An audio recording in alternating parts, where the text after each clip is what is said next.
Selamat malam pemirsa, fokus kami malam ini menyoroti tentang makin maraknya kampanye hitam yang dilancarkan kepada pasangan capres-cawapres, bahkan masih juga kampanye hitam dengan menggulirkan isu SARA. Apakah kampanye hitam ini efektif untuk mendulang suara atau malah menjadi senjata makan tuan? Saya Indra Maulana, inilah Prime Time News selengkapnya.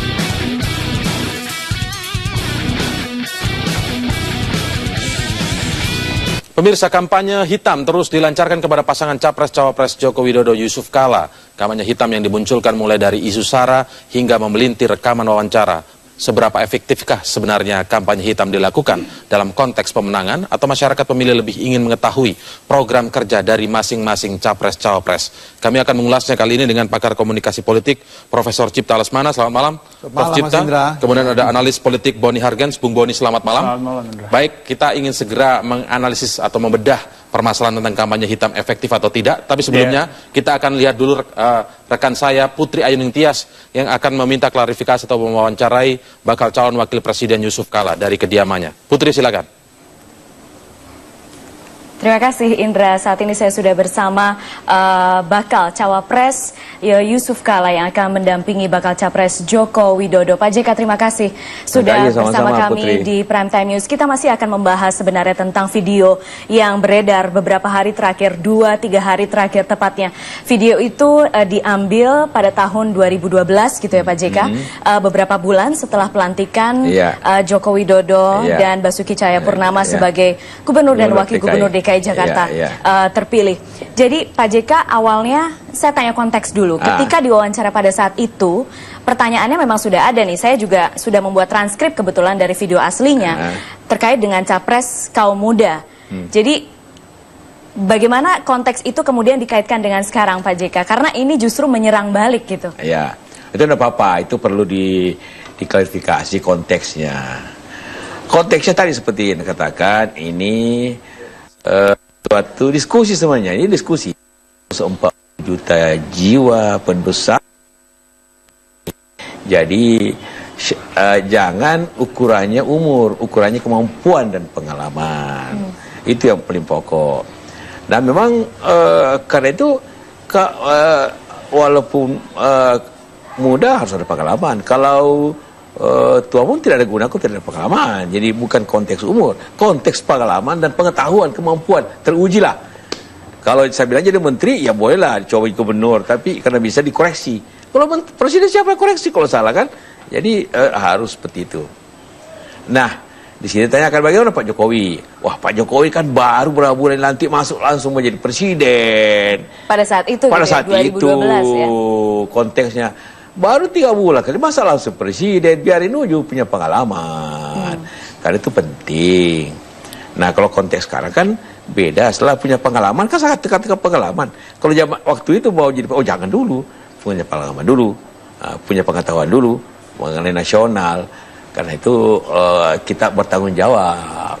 Nah, itu konteksnya sebenarnya. Jadi masalah pengalaman dan umur pada waktu 2 tahun lalu itu pertanyaannya, ya kan? Tapi sekarang dimunculkan, Anda merasa ini menyerang Anda, tapi kayaknya santai ya Pak JK? Kalau itu bagi saya ini bukan hitam, ini negatif nantinya. Satu keadaan yang memang ada, tapi konteksnya ini panjang sebenarnya. Cuma dipotong-potong aja yang penting-penting, yang merugikan aja dimuat. Jadi Anda sudah melihat sendiri, menonton sendiri video yang nah, saya ingat 2 hari pertemuan terakhir itu, ini. ya, saya jarang lihat kan saya di luar kota. Tapi intinya gitu, bahwa kita berbicara tentang apa syarat sih jadi presiden. Tetap saya berdobat kemampuan, kemampuan, bukan umur, kemampuan. Karena itu Jokowi saya bilang harus pengalaman dulu, harus mampu dulu, kan begitu. Tidak ada yang negatif, tidak ada yang salah di situ. Bahwa kalau dipaksakan Jokowi tanpa pengalaman, ini kan bahaya, ini rusak negara. Nah, tapi sekarang kan sudah pengalaman hampir 2 tahun, dan ternyata bagus, dan ternyata mempunyai pandangan-pandangan yang baik dan disukai rakyat. Disukai rakyat, oke, tentu kan itu.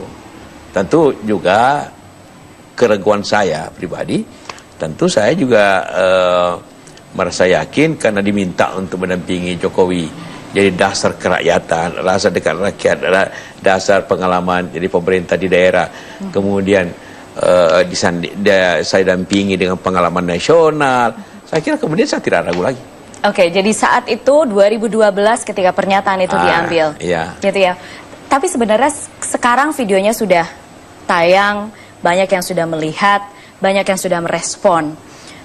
Berpengaruh nggak sih dengan Pak JK Tentu dan saja ada Pak Jokowi? pikiran, tapi pandangan saya itu bukan saja pandangan saya waktu itu, banyak pandangan seperti itu. Biasa saja pada waktu itu. Cuma bahwa konteks sekarang berbeda karena Jokowi sudah pengalaman. Iya. Nah, dan kemudian juga saya diminta untuk mendampingi dengan dasar pengalaman. Iya. Jadi konteksnya pengalaman dengan pengalaman digabung jadi satu. Oke. Sekarang kita jeda dulu. Pertanyaan berikutnya nanti adalah, apa sih sebenarnya respon dari bakal Capres Joko Widodo ketika mengetahui pasangannya bakal Cawapres Yusuf Kala pernah berkata seperti itu? Nanti ya Pak, kita setelah jeda tetap bersama kami di Prime Time News. Oke.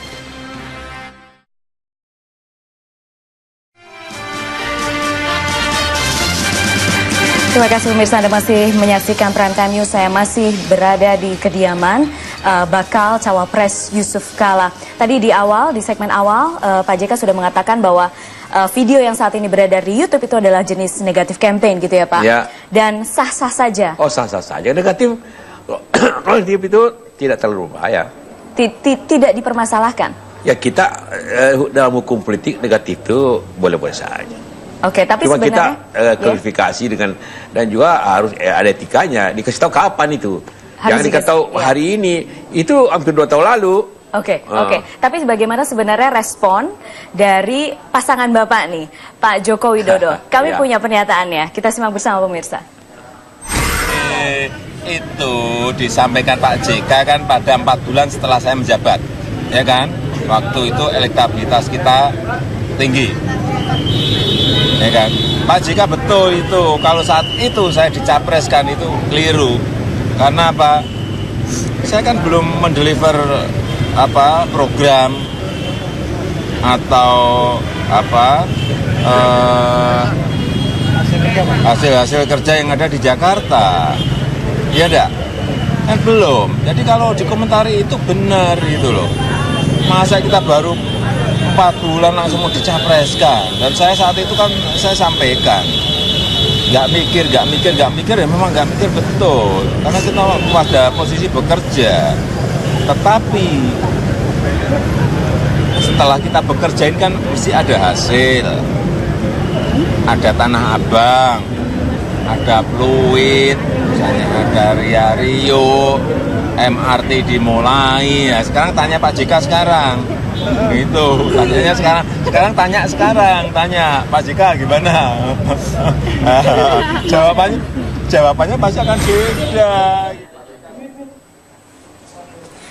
Ya, itu dia responnya, respon dari Pak Jokowi sebenarnya cukup santai ya. Tapi kalau misalnya antara Pak JK dan Pak Jokowi, sudah ada telepon-teleponan belum sih terkait video ini? Kita sudah saling memahami bahwa masalah-masalah ini biasa saja. Itu tidak hal yang serius. Karena semua orang sama pendapatnya. Ya dulu itu masa orang mau setuju langsung Jokowi jadi presiden 3 bulan gubernur langsung naik pangkat. Janganlah. Tapi salah dikatakan punya pengalaman. Iya. Dan rakyat minta, bagaimana lagi? Dan dia punya pengalaman cukup, punya pengetahuan, dikenal orang, itu sudah bisa. Dan kemudian juga seperti saya katakan tadi, ya untuk mengimbangi hal-hal yang mungkin masih kurang, ya saya siap untuk mendampingi. Jadi Pak JK, menjamin bahwa tidak ada soal. Tapi oke lah, mungkin ini memang hanya sebuah video. Ya. Tapi kemudian jika linknya diperbanyak, disebar kemana-mana, ini berpengaruh. Anda nggak takut? Nggak, cuma dibutuhkan saja kejujuran aja. Jangan bilang ini baru, nggak. Nah, itu dulu. Mau link silakan aja. Itu dalam politik biasa. Yang penting kasih tahu bahwa itu baru beberapa bulan setelah gubernur. Semua orang berpendapat yang sama. Di masa-masa sekarang ini, oke, misalnya serangan seperti itu ternyata tidak berpengaruh apa-apa gitu ya terhadap pasangan. Silakan aja. Oke, tapi apa yang kira-kira menurut asal jangan Anda? berlebihan aja. Oke, asal jangan berlebihan. Yang berlebihan itu seperti apa? Ya tiap hari, tiap jam dimuat di TV kan. Mesti fair dong, mesti ada hak jawab, mesti ada klarifikasi. Oke, dan ini adalah bentuk klarifikasi dari Pak Yusuf Kalla. Tapi kemudian apakah tim sebaran-sebaran video ini kemudian diperhatikan secara serius oleh tim pemenangan? Pastilah, tapi kan begitu banyak sekarang di video disebarin. Itu begitu banyak dan orang juga capek melihatnya nanti. Ya, yang biasa saja. Seperti Pak Jokowi bilang, ini memang dulu begitu. Apa yang salah? Pada waktu 2 bulan dia naik langsung, jangan dulu. Masa 2 bulan lalu jadi gubernur langsung bilang, silakan jadi presiden. Wah, saya pula itu kena pula karena saya yang termasuk mendukung jadi gubernur. Wajar aja saya bilang, jangan. Jangan. Tapi yang edarkan itu harus bilang bahwa itu 1,5 tahun lalu ini video. Konteksnya harus dikaitkan ya Pak. Biasa saja. Ringan-ringan aja. Oke. Asal jangan dipotong-potong hanya kata-kata itu. Dari situ tidak etisnya. Oke. Kalau Pak JK, kemudian sekarang kira-kira apa yang harus menurut Anda dibentengi? Maksudnya, oke, ini kampanye negatif, Anda nggak masalah. Kampanye seperti apa misalnya yang akan kampanye hitam, ditanggapi yang serius? fitnah. Oke. Katakanlah fitnah untuk saya, wah, zaman dulu tuh saya pergunakan kebijakan untuk menguntungkan perusahaan saya dan keluarga saya. Asal tantang siapa yang bisa tahu kebijakan saya ya, bukan urusan bisnisnya, kebijakan saya sebagai presiden, wapres dan menteri. Kebijakan saya yang merugikan negara, yang menguntungkan perusahaan saya.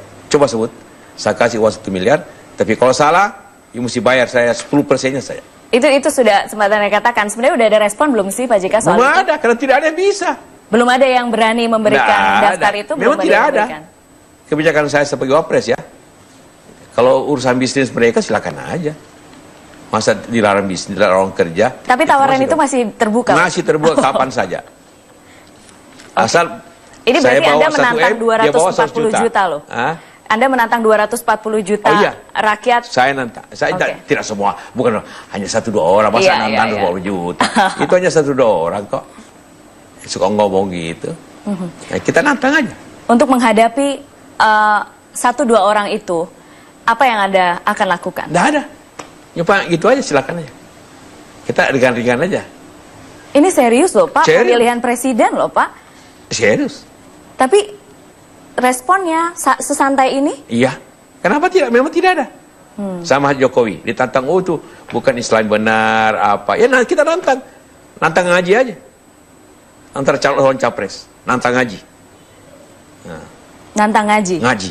Kalau memang ngaji. Itu yang dipermasalahkan. Kalau dipermasalahkan gitu. Bahwa Jokowi bukan Islam baik, bapaknya begini, nantang ngaji aja di muka umum. Dengan calon capres yang lain. Nantang ngaji aja. Itu fair kan? Oke. Itu fair dong. Menarik. Oke. Mungkin bisa dimasukkan di debat capres. Silakan. Oke. Aja presiden lawan presiden. Kalau saya sendiri kan Hatta sudah hafal itu kan. Oke, berarti memastikan lagi Pak JK bahwa video itu diambil tahun 2012. Iya. Bahwa keraguan itu ada sekarang. Berapa bulan setelah gubernur? Sekarang? Ya. Apa? Sekarang karena setelah membuktikan. Saya kan ingat sekali lagi firman. Harus ada pengalaman dulu, harus ada pengetahuan dulu. Ya sekarang sudah pengalaman. Dan sudah diakui orang. Pengalaman itu sudah ada prestasi. Baik. Kan di situ masalahnya soal pengalaman, soal prestasi, soal pengetahuan, bukan soal Jokowinya pribadi, siapa saja. Baik. Jangan tiba-tiba, dan waktu itu jangan lupa, siapapun orang pasti marah kalau baru 2-3 bulan tiba-tiba mencalonkan diri. PDIP pun pasti marah, rakyat belum merespon kan. Ya, baik. Terima kasih Pak Yusuf Kalla sudah bersama kami di Prime Time News. Kita yang sebenarnya mengunjungi Pak Yusuf Kalla di kediamannya. Terima kasih. Terima kasih. Dan Indra, demikian perbincangan singkat saya dengan Pak JK yang kelihatannya santai-santai saja menghadapi serangan video YouTube pernyataannya mengkritik Joko Widodo. Indra. Baik Putri, salah satu garis bawah yang saya ambil dari pernyataan Pak Yusuf Kalla adalah tidak etis memotong rekaman wawancara-wawancara itu karena tidak menjelaskan juga bahwa itu konteksnya wawancara dilakukan kapan, ternyata 2 tahun lalu dan dianggap tidak relevan begitu. Dan pemirsa, kami juga nanti akan mengulasnya seperti yang sudah saya perkenalkan tadi, ada Bung Boni Hargens, analis politik, lalu kemudian ada pakar komunikasi politik Profesor Cipta. Segera nanti kita sama-sama sudah dengarkan. Sebenarnya seberapa efektif kampanye hitam ini dilakukan dalam konteks untuk memenangkan salah satu calon, baik itu dalam bursa pilpres, pilkada maupun pemilu legislatif. Nah, dalam kali ini soal pemilu presiden begitu, kampanye hitam juga masih mewarnai dan terus terjadi, bahkan menyerang salah satu pasangan capres-cawapres. Pak Cipta, kalau kita dengarkan tadi apa yang disampaikan oleh Pak Yusuf Kalla yang dalam bentuk klarifikasi, dia mengatakan sebenarnya udah ini sah-sah saja, tapi ada hal tidak etis kalau memang memotong-motong kalimat-kalimat yang menjadi yang diucapkannya dalam menjawab wawancara saat itu. Kalau Anda melihat sendiri sekarang ini, mengapa kampanye hitam ini masih terus saja terjadi sebenarnya? Seberapa efektif menurut Anda? Saya banyak membaca hasil penelitian tentang efektivitas black campaigns. Ya. Hampir semua berkesimpulan black campaigns tidak efektif. Ada efektivitas tapi minor, sedikit. Ya. Jadi kalau masih banyak yang melancarkan black campaigns, orang-orang ini tidak pernah belajar komunikasi. Orang-orang ini wajib belajar komunikasi politik. Justru tidak efektif ya? Tidak efektif, goblok orang-orang ini. Sama sekali? Sedikit sekali, sedikit sekali. Obama dulu dikatakan juga begitu, black campaign gitu kan. Obama itu Islam segala gitu. Nah, otak dalam komunikasi itu yang paling kuncinya adalah trust, kepercayaan. Siapa yang ngomong? Itu loh. Kalau yang ngomong tuyul yang ngomong, lo percaya apa gitu kan? Gitu kan. Nah, jadi trust nomor 1 bagi efektivitas komunikasi. Nah, dalam black campaign ini orang babi buta lancarkan black campaigns itu jelas sekali Mas Indra. Dia posisi terjepit. Dia tidak bisa melakukan apa lagi kecuali black campaigns. Oh, artinya justru malah tidak punya sesuatu yang ditawarkan kepada masyarakat. Bodoh, kampanye presiden ini harus substansial. Hajar substan, hajar visi misi Jokowi, misal begitu ya. Jangan hal-hal yang pribadi, yang agama segala. Aduh, ini damn stupid, bodoh sekali. Orang ini mesti belajar komunikasi sama Cipta Lesmana, betul-betul. Kalau Bung Boni sendiri melihatnya seperti apa dalam konteks pembelajaran bagi demokrasi, dalam konteks pembelajaran politik bagi masyarakat yang mengikuti perkembangan menjelang pilpres ini? Apakah ini sebuah hal yang baik atau memang sangat negatif sebenarnya? Ya, di mana-mana namanya kampanye hitam itu sesuatu yang tidak baik. Kalau negatif campaign itu baik, karena kan negatif campaign dia mengangkat sisi lemah yang memang faktual dan juga bisa dirasionalisasikan. Tetapi kalau black campaign itu fitnah, tuduhan dan segala macam yang memang tujuannya itu adalah untuk mengubah preferensi politik. Tetapi sekali lagi dalam praktek kampanye hitam selalu dilakukan oleh kandidat yang tidak percaya diri, yang yakin bahwa kekuatannya tidak mampu mengimbangi lawan. Itu harus kita catat pertama sekali, bahwa by teori pelaku kampanye hitam itu adalah orang yang memang merasa diri tidak mampu menang. Nah, maka sebetulnya kampanye hitam misalnya, kalau dari pengamatan kami itu ada sekitar 22 item black campaign terhadap Jokowi yang menonjol terus ada 1-2 terhadap Prabowo. Nah, ini korban terbesar itu adalah Jokowi. Maka sebetulnya orang melakukan itu mau mengatakan mereka tidak mampu melawan Jokowi. Yang kedua, itu artinya itu artinya. Yang kedua, dalam tradisi politik Indonesia, masyarakat politik kita itu masyarakat sentimental. Dia akan berpihak secara mudah terhadap korban. Nah, kalau Jokowi dikorbankan dalam berbagai kampanye hitam, itu sebetulnya kampanye terang-terangan juga terhadap Jokowi. Bahwa yang melakukan itu sedang mendukung Jokowi untuk menjadi presiden. Nah, artinya bahwa kawan-kawan yang melakukan kampanye hitam ini sebetulnya tidak cukup kritis dalam menerapkan strategi buruk ini. Nah, cuman kenapa kemudian kampanye hitam ini sama sekali tidak punya efektivitas dan justru memberi kontribusi positif luar biasa terhadap Jokowi, itu juga terkait dengan respons dari kelompok Jokowi yang secara kasat mata kita lihat mereka memakai pendekatan psikologi positif. Coba merespon secara positif ya, dengan tetap menebarkan nuansa-nuansa positif. Dan saya kira inilah pertarungan yang memang tidak imbang kemudian. Tapi sekali lagi ini mencerminkan betapa rapuhnya pelaku itu sendiri. Justru yang melakukan black campaign itu justru jika dilihat dari luar, justru mereka malah melakukan hal yang positif, mempromokan begitu ya. Mempromosikan si korban. Dan dalam tradisi kontekstual Indonesia itu kan masyarakat kita suka korban gitu loh. Jadi mereka akan dengan gampang mengasihi, menyayangi korban. Jadi sebetulnya mereka yang melakukan kampanye hitam itu tidak mengerti betul psikologi politik bagaimana cara masyarakat, mengkritisi. Ya, dan strategi pemenangan. Tentu saja hal terburuk yang harus kita sesali adalah bahwa kampanye hitam ini merusak seluruh peradaban demokrasi. Dan pertarungan politik ini kemudian dikerdilkan pada pertarungan kekuasaan pragmatis, bukan pertarungan nilai, gagasan, visi atau sebuah arus sejarah. Baik, apakah ini kemudian sebenarnya siapa yang melakukan black campaign ini lalu kemudian akan menjadi senjata makan tuan atau menjadi bumerang? Nanti kita akan membahasnya, Prof. Cipta, tetaplah bersama kami di Prime Time News. Ya, jelang Pilpres 2014 bakal calon Presiden Joko Widodo diserang sejumlah kampanye hitam.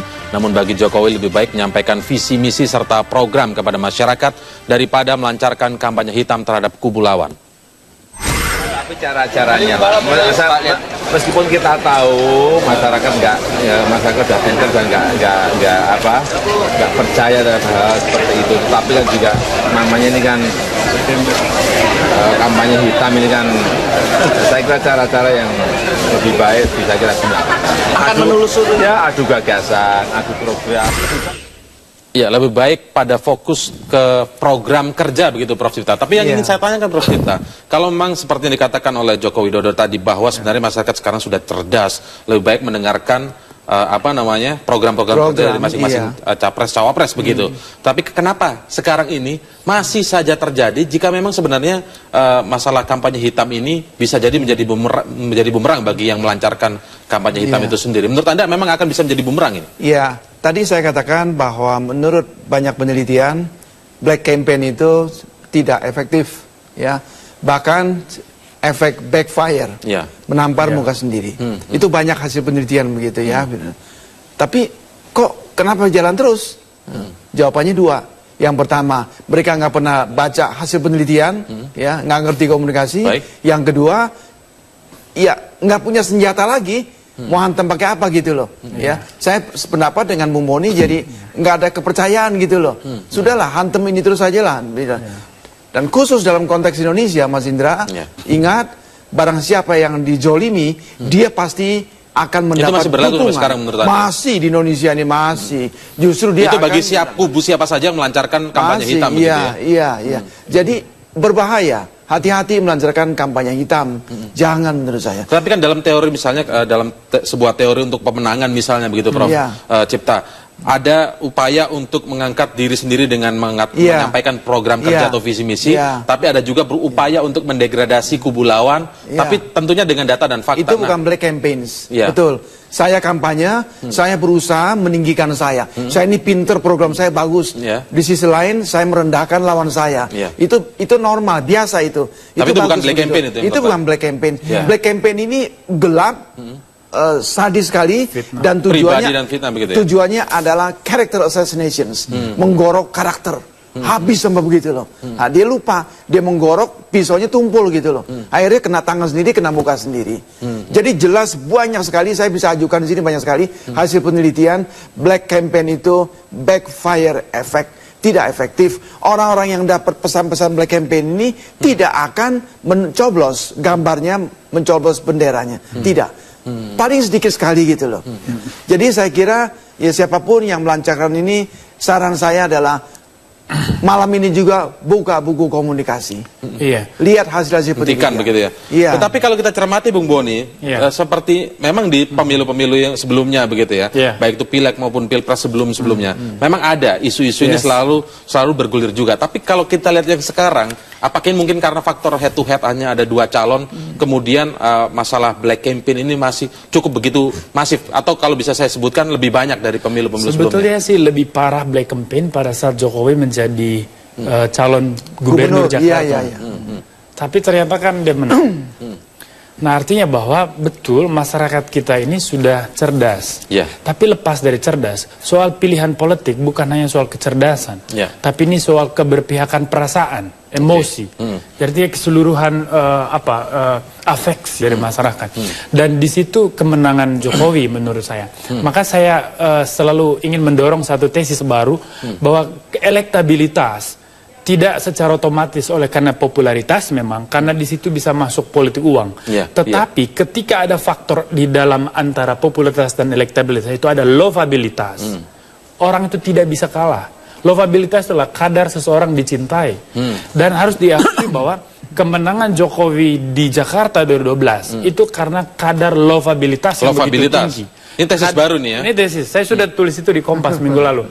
Nah, lovabilitas ini kemampuan seseorang untuk dicintai. Dan kan kita semua tahu bahwa cinta itu buta. Cinta itu menerima semuanya. Pun ketika kamu salah, akan dianggap khilaf. Dan ini yang tidak dimiliki oleh Pak Prabowo sampai hari ini. Lovabilitas ini. Tapi kita kembali ke soal black campaign. Saya kira memang ini harus ditinggalkan lah. Kenapa menjadi banyak di Pilpres sekarang ini menurut Anda? Sebetulnya itu tadi karena kurang percaya diri. Pelaku pasti tidak percaya diri bahwa dia bisa menang. Terus yang kedua, dia secara tidak langsung mengakui bahwa lawannya memang hebat sekali. Nah, sehingga serangan-serangan black campaign itu diasumsikan bisa menerobos ke basis pemilih yang kurang rasional. Tapi ini melanda dua calon itu kan? Nah, saya tidak bilang Prabowo yang melakukan, tapi kan calon cuma dua, Prabowo dan Jokowi, dan korbannya Jokowi. Ya tinggal kita buat kesimpulan. Itu berdasarkan data yang Anda punya tadi itu? Iya. Nah, saya mau mengatakan bahwa mungkin masyarakat kita betul tidak begitu cerdas secara akademis, tetapi kan dia punya kesadaran batin yang lebih tinggi dari politisi bahkan, dan dia akan memilih dengan dasar itu, sehingga skenario hitam seperti ini sama sekali tidak berfungsi. Gitu. Saya ambil contoh misalnya, mereka bilang bahwa Jokowi sholatnya kurang, salah karena mulai dari kepala atau apa pada saat ngambil wudhu, atau misalnya dia presiden boneka, atau misalnya dia tidak bisa bahasa Inggris. Saya kira agak lucu karena di Bumble dia pernah diwawancara dan dia bicara bahasa Inggris. Di Rio de Janeiro tahun 2008 saya kira saya pernah lihat rekaman Jokowi bicara di forum PBB dalam bahasa Inggris. Terus kemudian apakah benar bahwa dia tidak bisa bahasa Inggris? Tapi kan faktanya dia bisa. Jelas. Gini loh, tapi kalau misalnya penting gak sih sebetulnya bahasa Inggris? Seseorang menjadi presiden penting gak bahasa Inggris? Saya kira bukan itu yang paling penting. Yang paling penting kan bahasa hati, gitu loh. Karena perubahan ini butuh hati, artinya bahwa orang yang punya komitmen untuk rakyat. Dan memang harus diakui Jokowi profesor bahasa hati gitu loh. Baik, nanti kita lanjutkan lagi, tetaplah bersama kami di Prime Time News.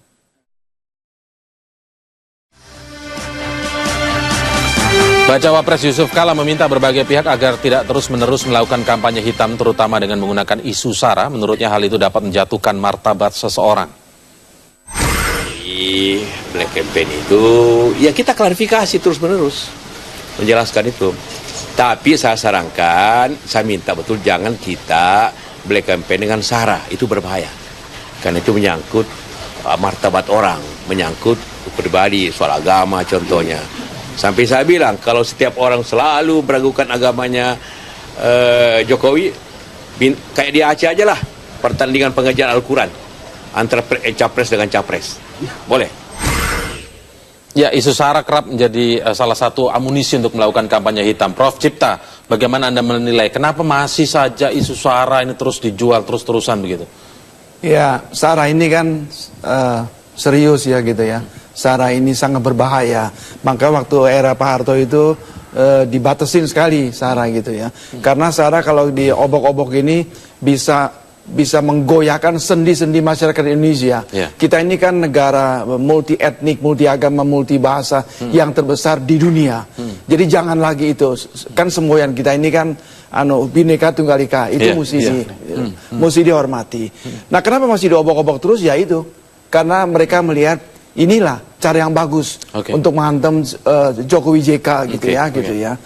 Kita sudah bahas permasalahan-permasalahan dan apa yang menyebabkan, lalu bagaimana dampaknya bisa menjadi bumerang, tadi Anda menyebutkan seperti itu. Nah, tapi sekarang kalau kita melihat bagaimana sebenarnya agar calon yang lain tidak terpancing untuk melakukan kampanye hitam juga, bagaimana cara merespon kampanye hitam yang dialamatkan kepada salah satu calon tersebut. Iya, pada awalnya memang yang seperti dikatakan oleh Yusuf Kala, ya, kalau mendapat black campaign serangan itu, kita harus memberikan data, memberikan proof, memberikan evidence, klarifikasi, bukti, gitu. yes, bukti-bukti penting sekali itu. Nah, itu untuk menghancurkan black campaign itu. Seperti Pak JK mengatakan, oke, kita lomba ngaji aja, coba lihat ya, Prabowo sama Jokowi menang mana gitu ya. Nah, itu ingin menunjukkan ada proof, ada evidence bahwa Jokowi adalah seorang Muslim yang sejati begitu ya. Gitu.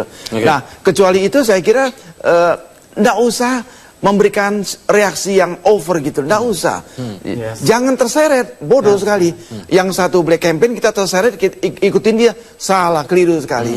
Jadi sekarang ini harus substansi, itulah. Kalau saya jadi presiden, saya akan bawa kemana Indonesia ini? Kalau saya jadi presiden, petani bagaimana? Kalau saya jadi presiden, ekspor bagaimana? BBM bagaimana? Itu yang mesti diperdebatkan di publik. Baik. Akar masalahnya kemudian untuk mengetahui agar ini tidak bisa terjadi lagi seperti apa? Sebetulnya pertarungan pilpres kali ini itu menjadi begitu sengit dan menjadi sesuatu yang mendebar-debar, membuat kita berdebar-debar.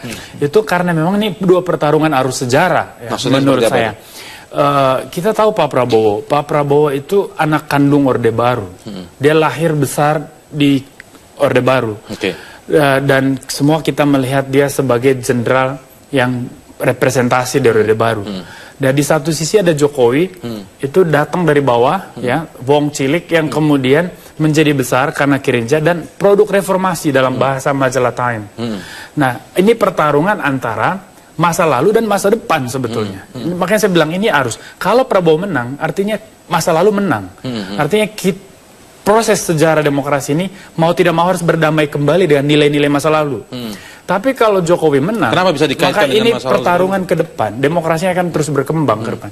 Ya, karena dua karakter ini, dua orang ini datang dari dua ekosistem politik yang berbeda. Dia datang dari origin yang berbeda, dan sebagainya. Ya, tapi lepas dari itu, bahwa ini pertarungan masa lalu dan masa depan. Yang juga, yang saya kira kita kembali ke tema soal kampanye hitam.